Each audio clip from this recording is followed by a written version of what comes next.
അടിപൊളി രക്ഷയില്ല. ധ്യാൻ ചേട്ടനോ? ധ്യാൻ ചേട്ടൻ കോമഡിയാ, നല്ല കോമഡി പടമാണോ? അല്ലല്ല, ഫുൾ കോമഡി അല്ല, കോമഡി ഉണ്ട്, സങ്കടമുണ്ട്, ഒരു വിജയം. എല്ലാം ഉള്ളൊരു നല്ലൊരു മൂവിയായിട്ടാണ്. ഞാൻ ഒരുപാട് എക്സ്പെക്ടേഷൻ ഒന്നും ഇല്ലാതെ വന്നത്, പക്ഷേ എനിക്ക് ഒരുപാട് സൂപ്പറായിരുന്നു, നന്നായിട്ടുണ്ട്.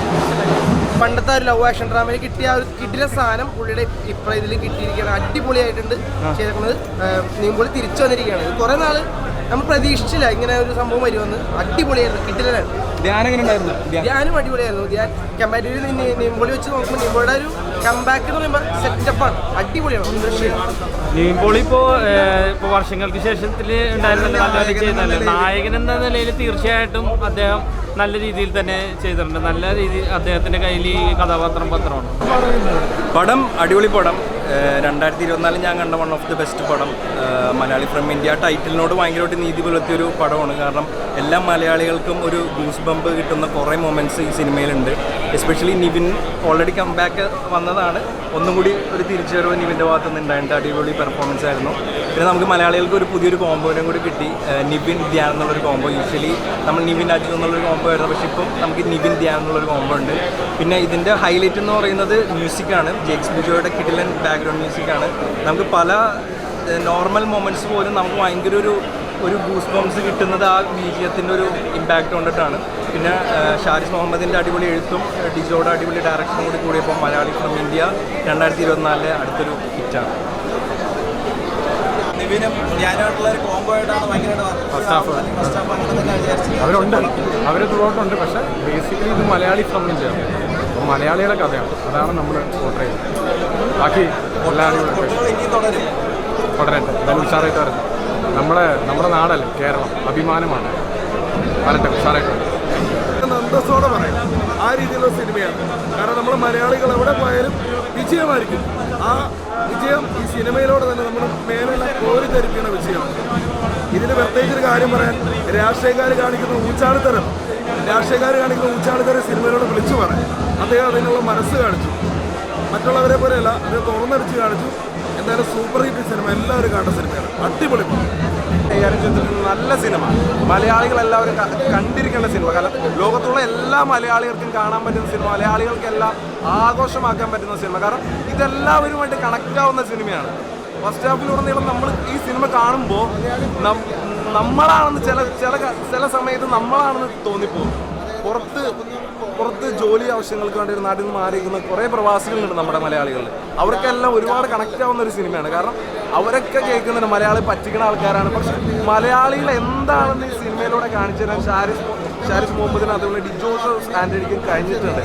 നിവിൻ ചേട്ടനാണെങ്കിലും കോമഡിയിൽ വല്ല നിവിൻ ചേട്ടനൊക്കെ വേറെ ആർക്കും സാധിക്കില്ലല്ലോ. എന്താ പറയുക, നല്ല സിനിമ.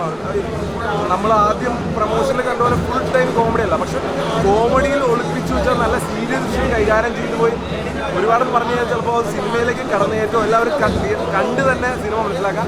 ഒരു മലയാളിയും പറയാൻ ആഗ്രഹിച്ച കാര്യം തന്നെയാണ് ഈ സിനിമയിലൂടെ പറഞ്ഞിരിക്കുന്നത്. പിന്നെ നിവിൻപോളിയുടെ ശക്തമായ തിരിച്ചുവരവ്, നമ്മളിപ്പോൾ വർഷങ്ങൾക്ക് ശേഷമുള്ള ഒരു എക്സ്റ്റൻഡഡ് കാമിയോയിൽ വളരെ ഗംഭീരം. ഞാൻ തന്നെ പല റിവ്യൂകളും പറഞ്ഞിട്ടുണ്ട്, അത് ഗംഭീരമായ ഒരു പെർഫോമൻസ് ആയിരുന്നു. പക്ഷേ ഇത് കംപ്ലീറ്റ് ഒരു നിവിൻ്റെ പുറകിലുള്ള ഒരു കഥയല്ല, സിനിമയുടെ കഥയിലാണ് ഇതിൻ്റെ സ്ട്രെങ്ത് ഇരിക്കുന്നത്. അതുകൊണ്ട് തന്നെ ഒരു അതിഗംഭീര ചിത്രമായിരിക്കും. എല്ലാവർക്കും എക്സ്പീരിയൻസ് ചെയ്യാൻ പറ്റുന്ന വരും ദിവസങ്ങളിൽ കൂടുതൽ ചർച്ചകളിലേക്കും കൂടുതൽ വിവാദങ്ങളിലേക്കും ഈ സിനിമ പോകുമെങ്കിലും അതിൻ്റെ ഓരോരോ ആൾക്കാരും കണ്ട് വിജയിപ്പിക്കേണ്ട, മനസ്സിലാക്കേണ്ട ഒരു സിനിമയാണ് മലയാളി ഫ്രം ഇന്ത്യ. നല്ലൊരു എൻ്റർടൈനറാണ്. അപ്പോൾ നല്ലൊരു മെസ്സേജ് കൊടുക്കും.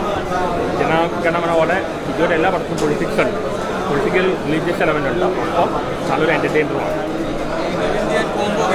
നിവിൻ ധ്യാൻ കോംപ്ലക്സ് മെയിൻലി വരുന്നത് ഫസ്റ്റ് ഹാഫിലാണ്. അത് വർക്കൗട്ടായിരുന്നു. ഫസ്റ്റ് ഹാഫ് നല്ല കോമഡിയാണ്, അതിൻ്റെ വർക്കൗട്ടായിരുന്നു. സെക്കൻഡ് ഹാഫ് അവസാനമാകുമ്പോൾ സെൻറ്റിമെൻറ്റ്സ് വരും.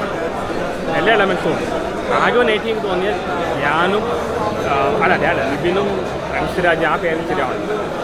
ആ ഒരു നെഗറ്റീവ് മാത്രമേ ഉള്ളൂ. Malayali from India Sharis and Dijo വരുമ്പോൾ ഒരു ബ്രാൻഡ്, അതായത് ഒരു എസ്റ്റാബ്ലിഷ് ബ്രാൻഡാണല്ലോ. ആ ഒരു ടൈപ്പിൽ തന്നെ കയറി കണ്ടത്. ഫസ്റ്റ് ഹാഫ് കൂടുതലും കുറച്ച് കോമഡീസും കുറേ ഇന്ത്യൻ പൊളിറ്റിക്സിനെ മോക്ക് ചെയ്യുന്ന രീതിയിലുള്ളത്, അത് എല്ലാവർക്കും നന്നായി കൊടുക്കുന്നുണ്ട്. ബട്ട് ഷാരിസിൻ്റെ റൈറ്റിംഗ് പിന്നെ അറിയാമല്ലോ. ധ്യാൻ്റെയും നിവിൻ്റെയും കോംബോ വാസ് ഗുഡ്. പിന്നെ ചെറിയൊരു കാര്യം അതൊരു വലിയായി മാറുന്നു. പക്ഷേ സെക്കൻഡ് ഹാഫ് അപ്പോൾ ഞാൻ വിചാരിച്ചത് ഫസ്റ്റ് ഹാഫും ഈ മീറ്റർ ലൈക്ക് ഫസ്റ്റ് ഹാഫ് പോലെ തന്നെ ആ വീട്ടിലേക്ക് പോകണം. ബട്ട് ഫോർ എ ചേഞ്ച് ലിജോയുടെ സ്ഥിരം ഫോമിൽ നിന്നുള്ളൊരു മാറ്റമുണ്ട്.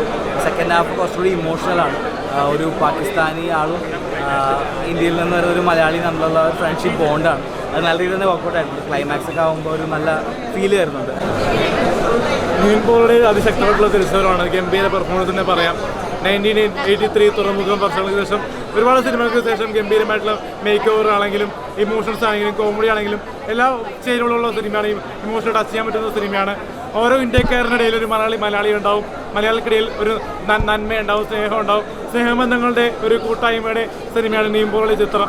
ലിസ്റ്റിൻ സ്റ്റീഫൻ്റെ മികച്ച പ്രൊഡ്യൂസിംഗ് രീതി വർക്കൗട്ടായി പോയി. മികച്ച പാട്ടുകൾ, മികച്ച അഭിനേതാക്കൾ, ഡാൻ ശ്രീനിവാസൻ്റെ മികച്ച അഭിനയം കൂടി വന്നപ്പോൾ സിനിമ ഒരു ആറാടുകയാണെന്ന് തന്നെ പറയാം. പിന്നെ നമ്മുടെ മഞ്ജു പുലയുടെ മികച്ച പെർഫോമൻസ് വന്നപ്പോൾ സിനിമ മൊത്തത്തിൽ ഒരു കളർഫുൾ എൻ്റർടൈൻമെൻ്റായി. അപ്പോൾ എൻ്റർടൈൻമെൻറ്റ് സിനിമയ്ക്ക് വേണ്ടിയുള്ള ചേരുവകൾ മികച്ചൊരു നന്മ നിറഞ്ഞൊരു ഫാമിലി എൻ്റർടൈൻമെൻറ്റ് തന്നെ പറയും. അനശ്വര എന്ന് പറഞ്ഞ പെൺകുട്ടി ഒരു മികച്ച രീതിയിൽ തന്നെ ഒരു ഫസ്റ്റ് ഹാഫിലും സെക്കൻഡ് ഹാഫിലും നല്ല രീതിയിൽ തന്നെ പെർഫോം ചെയ്തിട്ടുണ്ട്. ലവ് സോങ്ങൊക്കെ മികച്ചതായിട്ട് വർക്കൗട്ടായി പോയിട്ടുണ്ട്.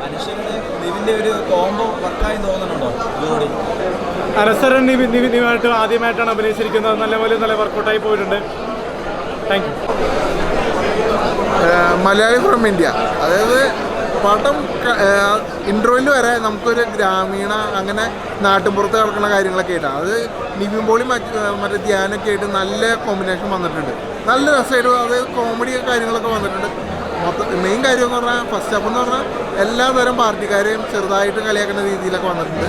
പക്ഷേ അതൊക്കെ ഒരു രസത്തിൽ നമുക്ക് കണ്ടിരിക്കാവുന്നുള്ളൂ. പിന്നെ ഇൻ്റർവെല്ലിൽ കഴിഞ്ഞപ്പോൾ ഇത് ശരിക്കും ആടുജീവിതത്തിലെ മറ്റേ നജീബിൻ്റെ ഒരു എൻട്രി പോലെ എനിക്ക് തോന്നി. പക്ഷേ ആടുജീവിതം പോലെ ഒരു സീരിയസ് ആയിട്ടുള്ളൊരു കഥയല്ല, ഒരു കോമഡി ട്രാക്കിൽ പോണ ഒരു സെക്കൻഡ് ഹാഫാണ്. പിന്നെ അതേപോലെ തന്നെ ക്ലൈമാക്സ് എത്തിയപ്പോൾ ഒരു ഇമോഷണൽ, അതായത് മോട്ടിവേഷൻ തന്ന രീതിയിലൊക്കെ, അതായത് മറ്റേ അഗ്നിച്ചിറകൾ ആ ബുക്കിൻ്റെയൊക്കെ ഇംപ്രഷനൊക്കെ ശരിക്കും വന്നിട്ടുണ്ട്. എന്തായാലും രസമായിട്ട് വന്നിട്ടുണ്ട്. അഭിനയിച്ച എല്ലാവരും കിട്ടില്ലെന്നല്ല. അതിന് വളരെ വ്യത്യസ്തമായിട്ടുള്ള കഥാപാത്രങ്ങളാണല്ലോ ചെയ്യുന്നത്. ഇത് തെറ്റല്ല.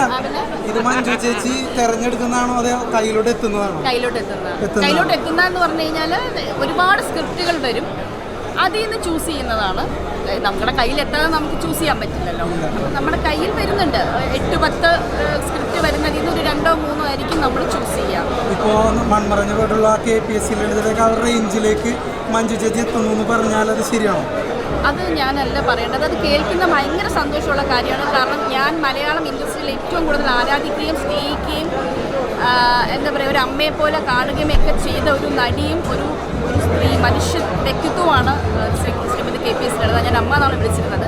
അപ്പോൾ ആ ഒരു ലെവലിൽ എത്തിപ്പെടുക എന്ന് പറയുന്നത് തന്നെ നിങ്ങൾ പറഞ്ഞ് കേൾക്കുന്നത് തന്നെ വളരെ സന്തോഷം.